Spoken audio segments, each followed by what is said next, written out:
সুপ্রিয় দর্শক, শুভেচ্ছা সহ আমন্ত্রণ জানাচ্ছি চ্যানেল আই এর নিউ ইয়র্ক স্টুডিও থেকে গ্রি মেকানিক্যাল ইয়াংকার্স প্রবাসের কথা অনুষ্ঠানে।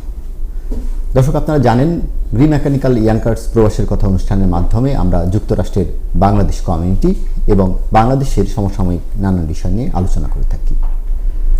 দর্শক, আজকের আমাদের আলোচনার বিষয় বাংলাদেশ সোসাইটি নির্বাচন। নিউ ইয়র্কে বাংলাদেশ সোসাইটি অনেক গুরুত্বপূর্ণ একটি সংগঠন এবং এই সংগঠনের নির্বাচনের জন্য নির্বাচন যে অনুষ্ঠিত হবে সেই বিষয়ে আলোচনার জন্য আজকে আমাদের স্টুডিওতে উপস্থিত রয়েছেন একজন বিশিষ্ট সংগঠক, নিউ ইয়র্কের পরিচিত মুখ এবং এই নির্বাচনের প্রধান নির্বাচন কমিশনার জনাব আবু নাসের। জনাব আবু নাসের, আপনাকে স্বাগত জানাচ্ছি চ্যানেলের নিউ ইয়র্ক স্টুডিওতে। আপনাকেও স্বাগতম এবং চ্যানেল আইয়ের দেশ বিদেশে অগণিত দর্শক যারা যেখান থেকে বসে দেখতেছেন তাদেরকে আমার হৃদয় থেকে আন্তরিক শুভেচ্ছা, মোবারক এবং ধন্যবাদ জ্ঞাপন করছি।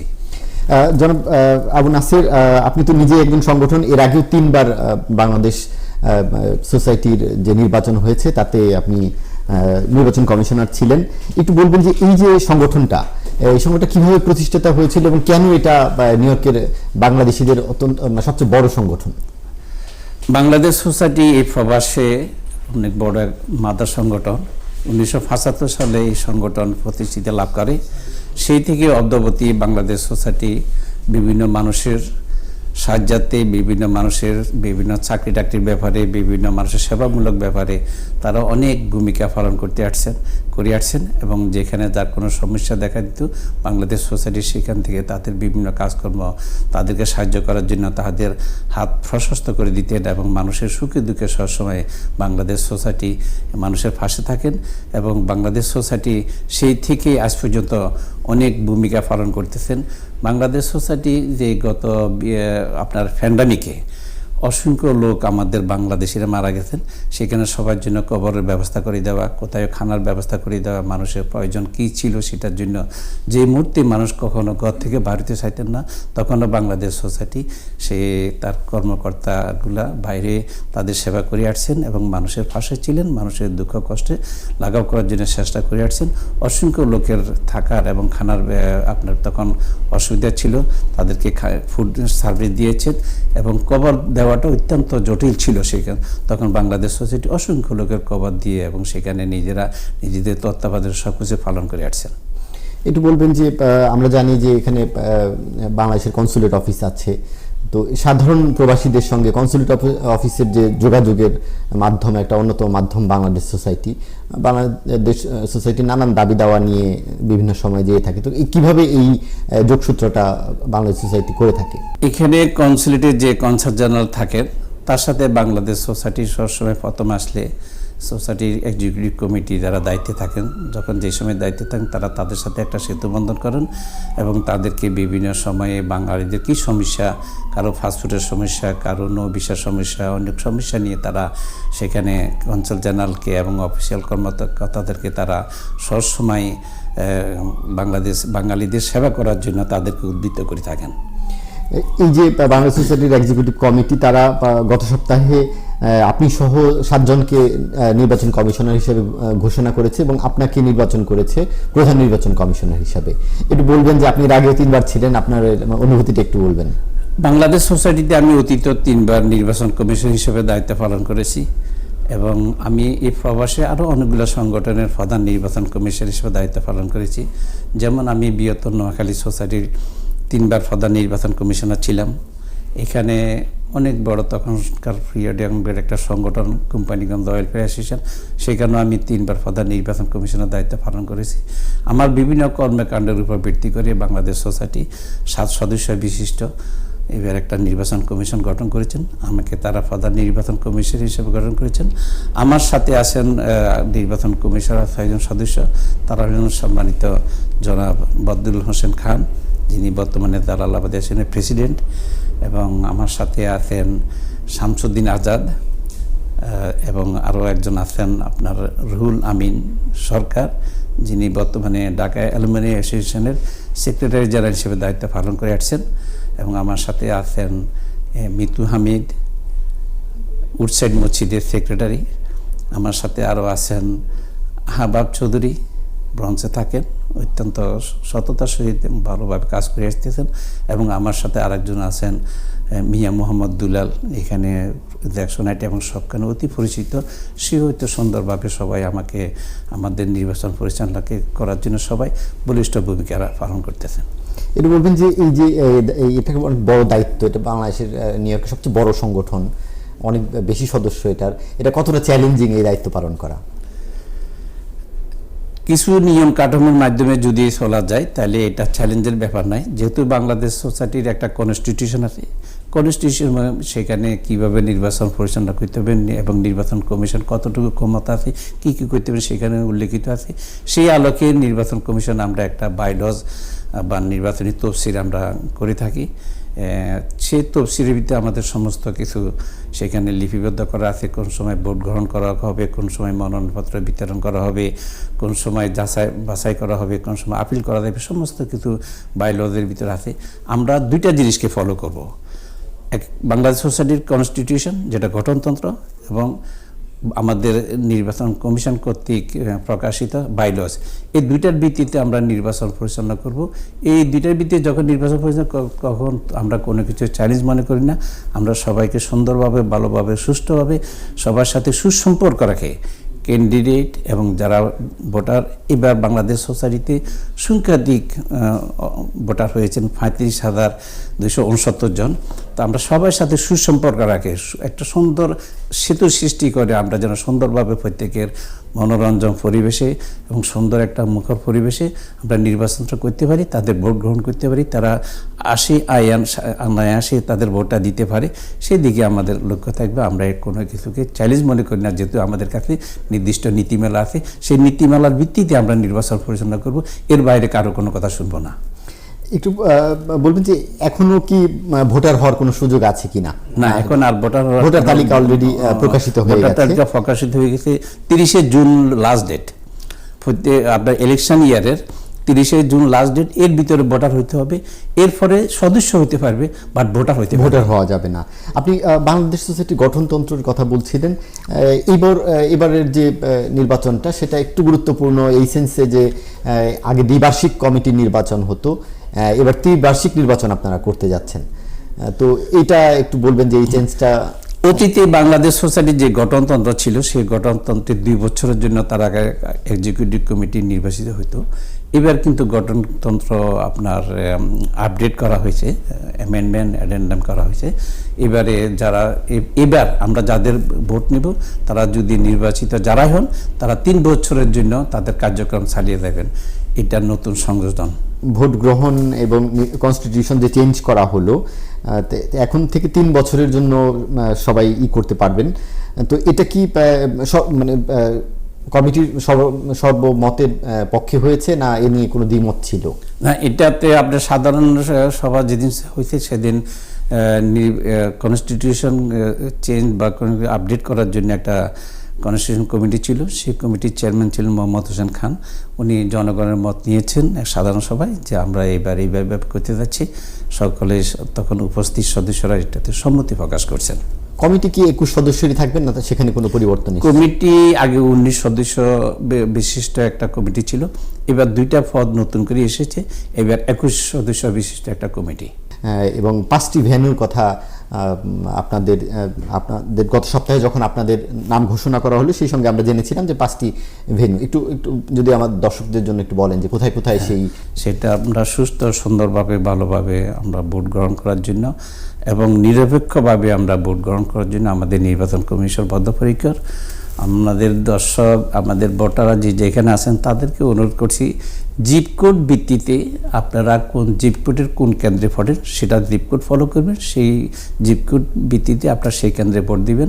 আমাদের টোটাল 5টা কেন্দ্র নেওয়া হয়েছে অলরেডি। একটা আপনার উডসাইড গুলশান টেরেস, আর একটা ব্রন্সে গোল্ডেন প্যালেস এবং ব্রুকলিনে কালামস হল এবং ওজন পার্কে মেজেস্টিক মার্কুইস হল এবং কুইন্সে জামাইকাতে একরা পার্টি হল। এই 5টা হল আমাদের নেওয়া। নিউ ইয়র্কের ইয়ঙ্কার্সে HVAC পণ্যের বাংলাদেশি প্রতিষ্ঠান মিডিয়া পাইকারি এই শোরুমে রয়েছে সর্বাধুনিক প্রযুক্তির হিটিং ও কুলিং সিস্টেমের পণ্য। আবাসিক ও বাণিজ্যিক ব্যবহারের এসব পণ্য স্থাপন ও মেরামত করে দেন দক্ষ ও অভিজ্ঞ কর্মীরা। জ্বালানি সাশ্রয়ে এসব পণ্যে রয়েছে পরিবার প্রতি $8,000 পর্যন্ত ছাড়। ইয়ঙ্কার্সে মিডিয়া শোরুমে আসুন, বাড়ি গরম ও শীতল করার অত্যাধুনিক প্রযুক্তি বেছে নিন। যোগাযোগ তোফায়েল চৌধুরী 9142229477। নিউ ইয়র্কের ইয়ঙ্কার্সে HVAC পণ্যের বাংলাদেশি প্রতিষ্ঠান মিডিয়া পাইকারি এই শোরুমে রয়েছে সর্বাধুনিক প্রযুক্তির হিটিং ও কুলিং সিস্টেমের পণ্য। আবাসিক ও বাণিজ্যিক ব্যবহারের এসব পণ্য স্থাপন ও মেরামত করে দেন দক্ষ ও অভিজ্ঞ কর্মীরা। জ্বালানি সাশ্রয়ে এসব পণ্যে রয়েছে পরিবার প্রতি $8,000 পর্যন্ত ছাড়। ইয়ঙ্কার্সে মিডিয়া শোরুমে আসুন, বাড়ি গরম ও শীতল করার অত্যাধুনিক প্রযুক্তি বেছে নিন। যোগাযোগ তোফায়েল চৌধুরী 9142229477। আপনারা তফসিল ঘোষণা করবেন কবে এবং তার পরবর্তী ধাপগুলো নিয়ে যদি একটু বলেন। আমাদের তো তফসিল ঘোষণা তো হয়ে গেছে, যেটা বাইলট যেটা হয়ে গেছে। এখন আমরা পরবর্তীতে আমরা ইশতেহার প্রকাশ করব। ইশতেহারের মাধ্যমে আমরা সবাইকে ভোট কেন্দ্রে আসার জন্য এবং ভোট কেন্দ্রে আসার জন্য ভোট দেওয়ার জন্য উদ্বুদ্ধ করব এবং ভোট দেওয়ার জন্য তাদের আইডি হিসাবে আমাদের একটা নীতি আছে, সেটা হলো যে আমরা একটা ফলো করবে, সেটা নো আইডি নো ভোট। প্রত্যেকে তার নিজস্ব আইডিগুলো নিয়ে আসবেন। আইডি হিসাবে ভোট দিতে হলে আইডি সঙ্গে, আইডি ছাড়া কোনো ভোট দেওয়ার কোনো সুযোগ নাই। আইডি হিসাবে work authorisation, green card, American passport, আবার অনেকের এগুলাই নেই কিন্তু তাদের বাংলাদেশ পাসপোর্ট আছে, সে বাংলাদেশ পাসপোর্ট এগুলো গ্রহণ করা হবে। এগুলোর মাধ্যমে তারা ভোট দিতে আসবে। সকাল 9টা থেকে রাত্রে 10টা পর্যন্ত তারা ভোট দিতে আসবেন এবং ভোটটা অনবরতভাবে চলতে থাকবে, বিরতিহীনভাবে চলতে থাকবে। যারা যে কোনো সময় আসবেন ভোট দেওয়ার সুযোগ থাকবেন। একটু বলবেন যে মনোনয়ন বিক্রি শুরু হবে 25 অগাস্ট থেকে, তো এটা কি শুধু এলমহার্স্টের যে বাংলাদেশ সোসাইটির অফিস এখান থেকে না সব জায়গা থেকে হবে? না, আমাদের মনোনয়নপত্র বিতরণ করা হবে বাংলাদেশ সোসাইটির অফিস থেকে 25শে আগস্টে 5টা থেকে 10টা পর্যন্ত এবং তারপরে আমাদের মনোনয়নপত্র সাবমিশন হবে 30শে আগস্ট। আমরা সেটার জন্য তখন মনোনয়নপত্র সাবমিশনের সময় অনেক লোক থাকেন, সেই জন্য আমরা এবার কুইন্স প্যালেস রেন্ট করছি, সেখানে 5টা থেকে 10টা পর্যন্ত আসি। তারা তাদের মনোনয়নপত্র সাবমিট করতে পারবেন এবং এরপরে আমাদের 31 তারিখে হলো আমাদের যাচাই বাছাই এবং 1 তারিখে হলো গিয়ে আমাদের প্রাথমিক প্রকাশ, 2 তারিখে হলো আমাদের আপিল, 3 তারিখে হলো আপনার কেউ যদি উইথড্র করতে চান তো উইথড্র করার পরে 4 তারিখে আমরা চূড়ান্ত প্রার্থী তালিকা আমরা বাংলাদেশ সোসাইটির অফিসে আমরা সেখানে হ্যাং করে দেব। একটু বলবেন যে 4 তারিখে মনোনয়ন চূড়ান্ত তালিকা আপনারা দিয়ে দিলেন, তখন থেকে কি প্রচারণা শুরু হবে? প্রচারণা আনঅফিসিয়ালি তারা এখনো করতেছেন, কিন্তু ক্যান্ডিডেট কে বা কারা সেটা আমাদের নির্বাচন কমিশনের পক্ষে এখন আমাদের পক্ষে এটা কোনো নির্ধারণ করা কে বা কার ক্যান্ডিডেট আমরা এটা বলতে পারবো না। আনুষ্ঠানিক প্রচারণার কথা বলছি। আনুষ্ঠানিক প্রচারণা তারা প্রার্থীরা কারা যারা প্রার্থী এবং সম্ভাব্য প্রার্থীরা অলরেডি করতেছেন, এটা তাদের ব্যাপার। না, আমি সেটা বলছি না, আমি বলছি যে যখন 4 তারিখে আপনারা তালিকা দিয়ে দিলেন তারপর থেকে কি তারা আনুষ্ঠানিক প্রচারে নামবে? তখন থেকে তারা আনুষ্ঠানিক প্রচার রাখবে এবং সেই সময়ে কি আপনাদের কোনো আচরণ বিধি আছে কিনা যে এটা ফলো করতে হবে তাদের, এটা করা যাবে এটা করা যাবে, এই ধরনের কোনো আচরণ বিধি আছে কিনা? আচরণ বিধি আমাদের অবশ্যই আছে, কারণ আমরা কোনো আমাদের বাইলজে আছে কোনো ব্যক্তির বিরুদ্ধে যদি কোনো গুরুতর কোনো অভিযোগ আসে নির্বাচন সংক্রান্ত ব্যাপারে অথবা বাংলাদেশ সোসাইটির ব্যাপারে, তখন নির্বাচন কমিশন যে কোনো সময় যে কোনো সিদ্ধান্ত নিতে বাধ্য থাকবে এবং এটার কোনো মানুষকে এটা মানতে বাধ্য হবে। আমরা সবসময় দেখব আচরণ বিধির মাধ্যমে এবং সুন্দরভাবে তারা তাদের নির্বাচন প্রচার অভিযান করতেছে কিনা এটা আছে এবং আমাদেরও একটা বিধি আছে যে কোনো সময় কোনো ক্যান্ডিডেটকে তার আচরণ বিধি লঙ্ঘনের কারণে তাকে ব্যালট করা যাবে। ব্যক্তিগত যে অপপ্রচার এগুলো রোধে কোনো আইন আছে কিনা আপনাদের কমিশনে? না, ব্যক্তিগতভাবে তারা প্রচার করতে পারবে যখন যাবে, এটা মানে ব্যক্তিগতভাবে কাউকে আক্রমণাত্মক প্রচার কি এখানে করা যায়?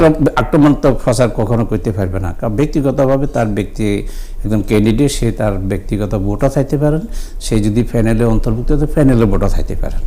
জনাব নাসির, আপনার কাছে একটু জানতে চাইবো যে যখন ভোট হবে, ভোট শেষ হলো রাত 10টায়, এরপরে গণনার প্রক্রিয়াটা কিভাবে হবে? 5 কেন্দ্রে আলাদা আলাদাভাবে গণনা হবে, না যে কোনো এক জায়গায় যেমন সোসাইটির অফিসে এসে গণনা করা হবে? না, আমরা যে উডসাইডের যে কেন্দ্রটা নেব বা নিয়েছি গুলশান টেরেস, সেটা হলো আমাদের নির্বাচনী কেন্দ্রের প্রধান কেন্দ্র।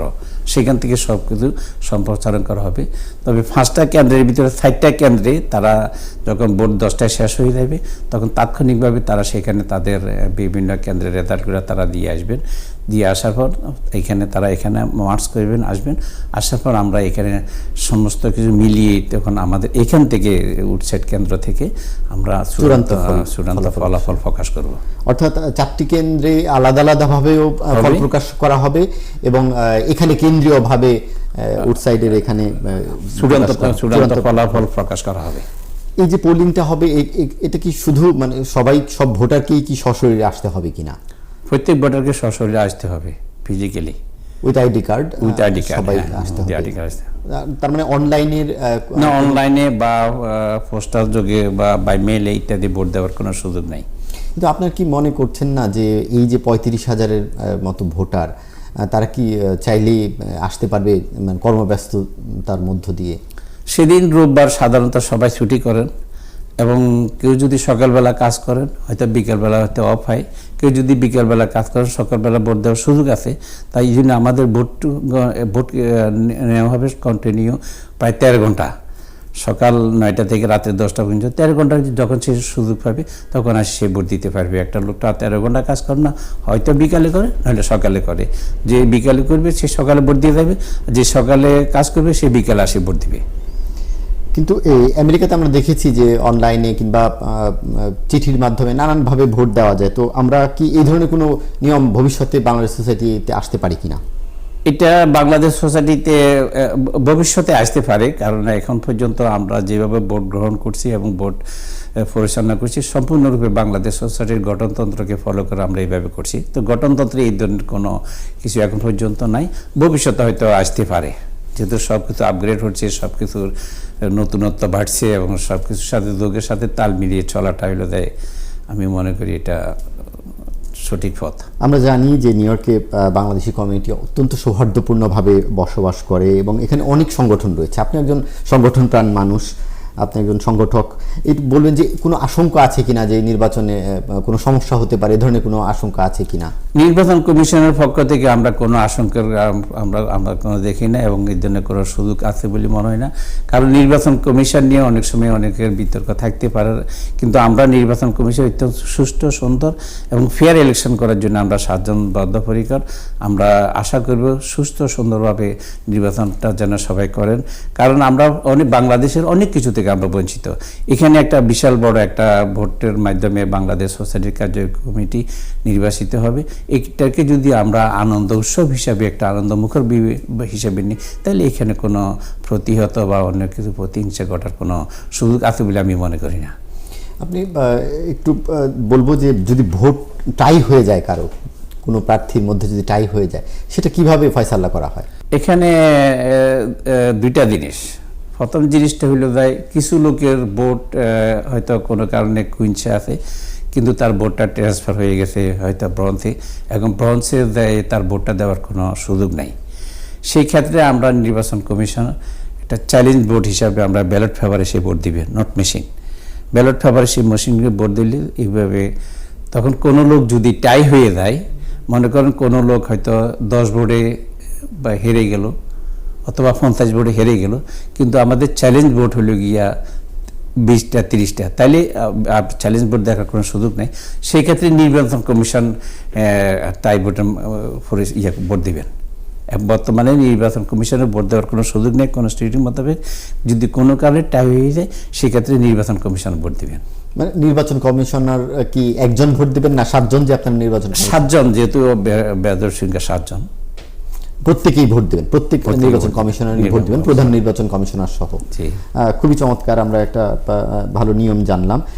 একটু বলবেন যে বাংলাদেশ সোসাইটি আরও কিভাবে প্রবাসী বাংলাদেশিদের কল্যাণে কাজ করতে পারে, কিংবা এই যে নতুন কমিটি আসছে যারা 1 বছর বেশি সময় পাবেন, তাদের কাছে একজন সংগঠক হিসেবে আপনার কি ধরনের প্রত্যাশা থাকবে? আমার প্রত্যাশা থাকবে যারা বাংলাদেশের কমিউনিটির জন্য কাজ করতে পারে, যেমন আমাদের প্রজন্মকে যদি আমরা আমাদের বাংলাদেশিদের ইতিহাস ধরে তুলতে না পারি, যেমন 21শে ফেব্রুয়ারি স্বাধীনতা দিবস, বিজয় দিবস, আমাদের বাংলাদেশের কালচারটা যদি আমাদের এই প্রজন্মের কাছে ধরে রাখতে না পারি, তাহলে একসময় আমাদের প্রজন্মকে হারিয়ে ফেলবো। যখন বাংলাদেশের আমাদের প্রজন্মগুলো হারিয়ে যাবে, তখন তারা আমাদের ধর্ম থেকে হারিয়ে যাবে এবং মাতা পিতার প্রতি যে শ্রদ্ধা সেখান থেকে হারিয়ে যাবে। আমি মনে করি বাংলাদেশ সোসাইটিতে যারা আসবেন তারা এসব দিকে লক্ষ্য রাখবেন। প্লাস এখানে নিউ ইয়র্কে, যুক্তরাষ্ট্রে সরকারিভাবে অনেক সুযোগ সুবিধা বিভিন্ন সংগঠনগুলো ভোগ করে থাকে। আমাদের বাংলাদেশি বিভিন্ন অর্গানাইজেশনগুলো এগুলো থেকে অনেকগুলো বঞ্চিত। তারা মেইন স্ট্রিমের সাথে যোগাযোগ করে কাজ করে, এখানে অনেক অনুদান থাকে, অনেক চ্যারিটি থাকে, এগুলো তারা যে নতুন কমিটি আসবেন আদায় করে নেওয়ার জন্য আমি তাদের প্রতি অনুরোধ করব। একটু বলবেন যে বাংলা সোসাইটির একটা স্কুল আছে যেখানে বাংলা শেখানো হয়। আমরা দেখি যে শুধুমাত্র ভাষার কারণে অনেক বিশেষজ্ঞ বলে থাকেন যে প্রবাসী বাবা মায়েদের সঙ্গে সন্তানদের একটা দূরত্ব তৈরি হয়। তো বাংলাদেশ সোসাইটি এই স্কুলের মাধ্যমে, বাংলা স্কুলের মাধ্যমে কতটা ভূমিকা রাখতে পারে? বাংলাদেশ সোসাইটি বর্তমানে বাংলা স্কুল আছে, সেই স্কুলের মাধ্যমে তাদেরকে বাংলা শিক্ষা দেওয়া হয়। কিন্তু ভবিষ্যতে আমাদের যেহেতু জনসংখ্যা বাড়তেছেন, আমাদের প্রজন্ম বাড়তে, এটাকে আরও ব্যাপকভাবে করতে হবে, যেন আমাদের সংস্কৃতি, আমাদের ভাষা হারিয়ে না যায়, আমাদের ইতিহাস হারিয়ে না যায়। তাদেরকে ধরে তুলতে হবে, তাদের কাছে শিখাইতে হবে, তাদেরকে বুঝাইতে হবে। যখন একটা লোক, একটা বাচ্চা ছেলে তার বাংলাদেশ দেশ সম্বন্ধে জানবে, তার সাংস্কৃতিক সম্বন্ধে জানবে এবং তাদের ধর্ম সম্বন্ধে জানবে, তখন তারা তত বেশি পিতা মাতা আত্মীয় স্বজনের প্রতি তারা বেশি অনুগত হবে। আপনাকে অনেক ধন্যবাদ আমাদের স্টুডিওতে আসার জন্য। আপনাকে অনেক ধন্যবাদ। আমি পরিশেষে এটা বলতে চাই, আপনারা বাংলাদেশ সোসাইটিতে যারা ভোটার হয়েছেন তাদেরকে আমি অনুরোধ করব, সকাল 9টা থেকে রাত 10টা পর্যন্ত আমাদের 5টা কেন্দ্রে ভোট গ্রহণ করা হবে।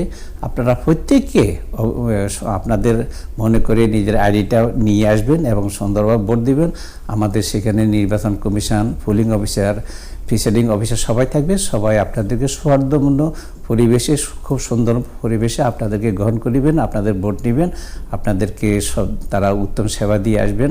আপনারা ভোট দিতে আসবেন এবং আমাদের যে এখানে অনেক বড় একটা মাদার সংগঠন বাংলাদেশ সোসাইটি আছেন, সেই বাংলাদেশ সোসাইটিকে আরও আপনারা প্রাণবন্ত করে তুলবেন। আপনাদের সকলের প্রতি এই প্রত্যাশা রেখে আমি আপনাদের সকলকে ধন্যবাদ এবং চ্যানেল আইয়ের আজকে আমাকে এত বড় সুযোগ করে দেওয়ার জন্য আপনাদের প্রতি আমার কৃতজ্ঞতা এবং ধন্যবাদ জ্ঞাপন করছি। ধন্যবাদ। বাংলাদেশ সোসাইটি নিউ ইয়র্কে সবচেয়ে বড় বাংলাদেশিদের সংগঠন এবং 18 অক্টোবর এর নির্বাচন হতে যাচ্ছে। এবার 1 বছর বেড়ে ত্রিবার্ষিক নির্বাচন অনুষ্ঠিত হবে। তো সেই নির্বাচনকে সামনে রেখে বাংলাদেশি যারা ভোটার আছেন এই সোসাইটির, তাদের সবাইকে অনুরোধ করা হচ্ছে তারা যেন ভোটার আইডি কার্ড নিয়ে 18 অক্টোবর যে 5টি ভোট কেন্দ্রের কথা বলা হয়েছে সেগুলোতে আসেন এবং নিজেদের ভোটাধিকার প্রয়োগ করেন, সংগঠনকে বেগবান করেন, যাতে তারা বাংলাদেশি কমিউনিটির সাহায্যে, সহযোগিতায় নানানভাবে এগিয়ে আসতে পারে। আগামী অনুষ্ঠান দেখার আমন্ত্রণ জানিয়ে আজকের মতো শেষ করছি। ধন্যবাদ।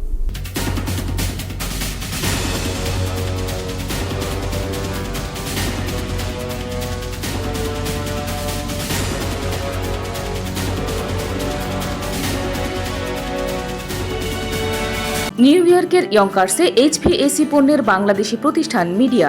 পাইকারি এই শোরুমে রয়েছে সর্বাধুনিক প্রযুক্তির হিটিং ও কুলিং সিস্টেমের পণ্য।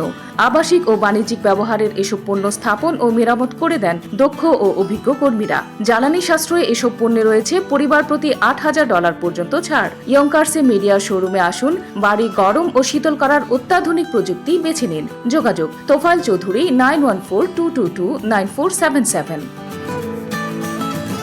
নিউ ইয়র্কের ইয়ংকার্সে HVAC পণ্যের বাংলাদেশি প্রতিষ্ঠান মিডিয়া। পাইকারি এই শোরুমে রয়েছে সর্বাধুনিক প্রযুক্তির হিটিং ও কুলিং সিস্টেমের পণ্য। আবাসিক ও বাণিজ্যিক ব্যবহারের এসব পণ্য স্থাপন ও মেরামত করে দেন দক্ষ ও অভিজ্ঞ কর্মীরা। জ্বালানি সাশ্রয়ে এসব পণ্যে রয়েছে পরিবার প্রতি $8,000 পর্যন্ত ছাড়। ইয়ংকার্সে মিডিয়া শোরুমে আসুন, বাড়ি গরম ও শীতল করার অত্যাধুনিক প্রযুক্তি বেছে নিন। যোগাযোগ তোফায়েল চৌধুরী 9142229477।